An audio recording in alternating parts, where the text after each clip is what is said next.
Ready?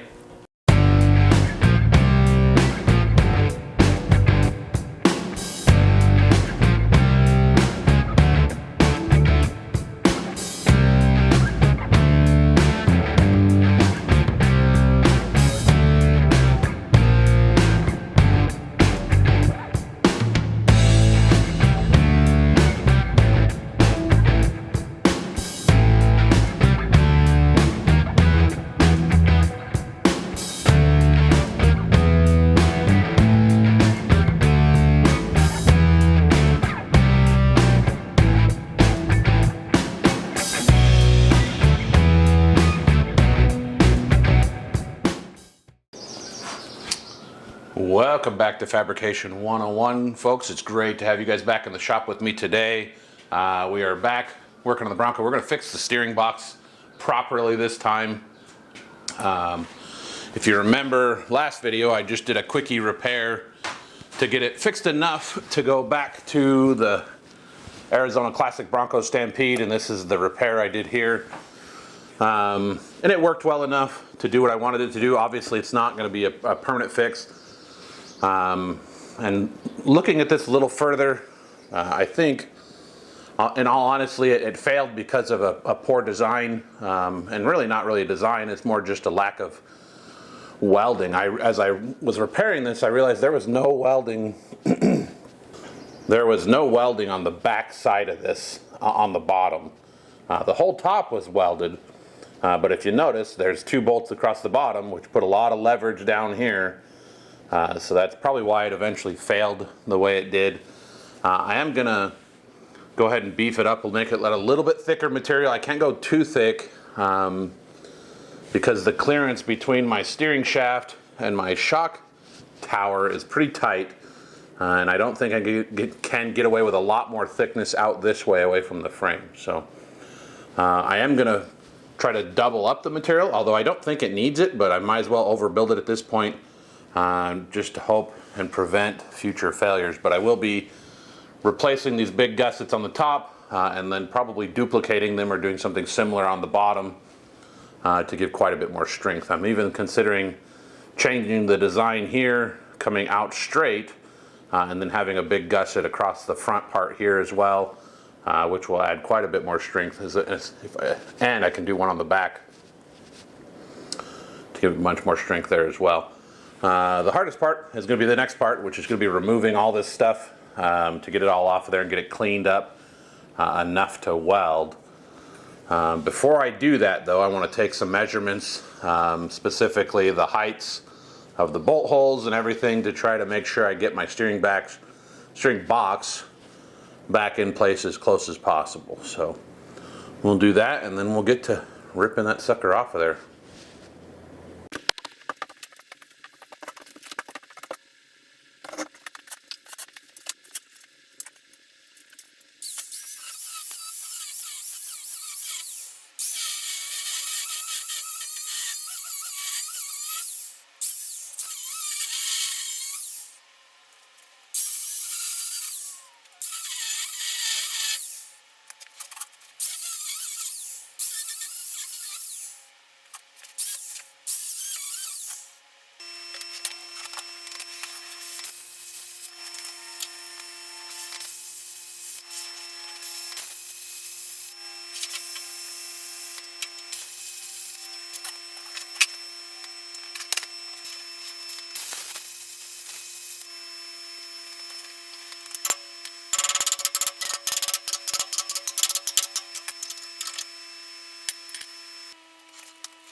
Alright, you can see the old steering box plates all gone. I'm going to have to go back in and the little welding right there where I kind of gouged it with my cutoff wheel. I'll just run a bead over that, smooth it out, make it a little bit nicer. You can see the old plate. Now the job is going to be to take this plate and transfer it into some of this 1/4 inch thick material. I can't go much thicker than 1/4, but I do have an idea on how to make this double thick. So we'll go ahead and get this kind of roughly traced out, get it cut out, get our holes marked, and then keep moving from there as we move forward.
All right, my new bracket's all welded up.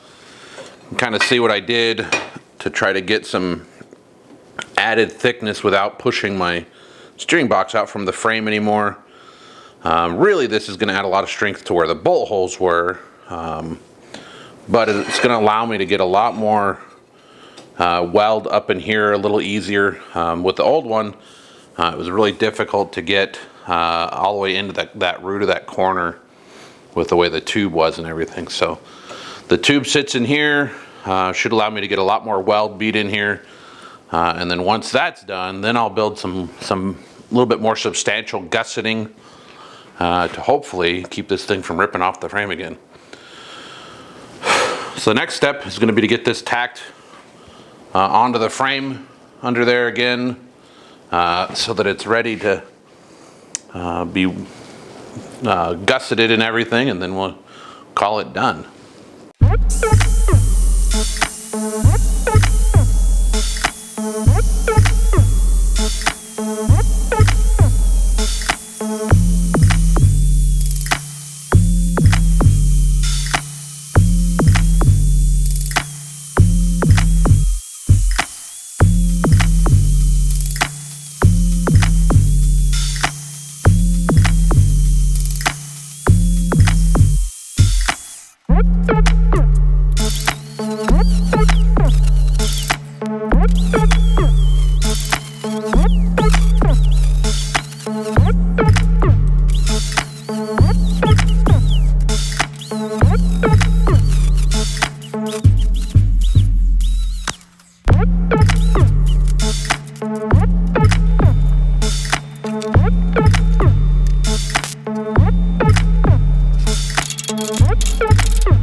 With the addition of that last gusset underneath, this new steering box mount, I think it's complete.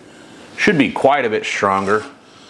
Is it strong enough? I guess we'll never know really, but well, we'll know until it breaks. You can see I tied this one gusset here further back. Actually ties into the winch plate, which is some more 1/4" steel. That should be really nice and strong in there, and then there's one more back there.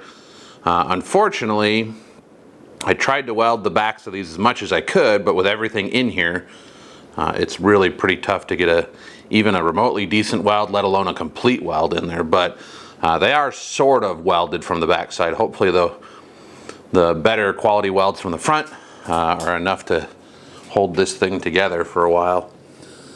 So anyway, we need to throw some paint at it, obviously mask off my radiator a little bit, and then run a tap through the holes before we try to bolt the steering box up. But other than that, she should be ready to go.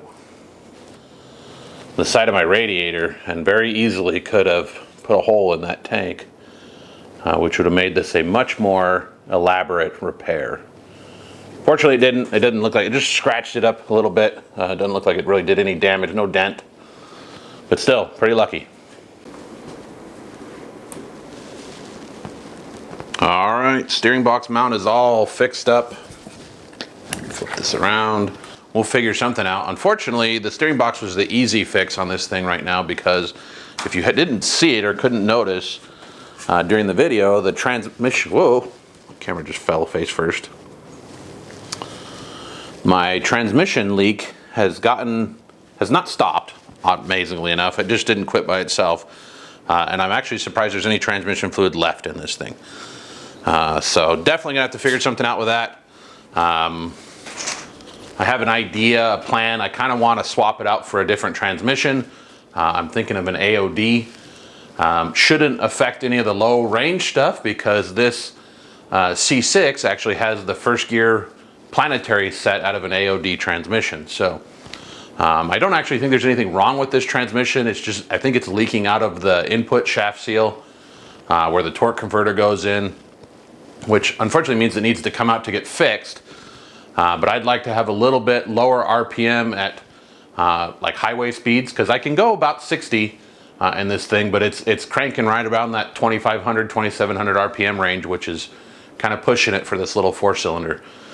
So if I can drop to an AOD with an overdrive, I think that'd work really well. Anyway, that's going to wrap it up for this video. We'll see you guys on the next episode of Fabrication 101. Thank you guys so much for tuning in. And do me a favor, do yourself a favor, and go build something.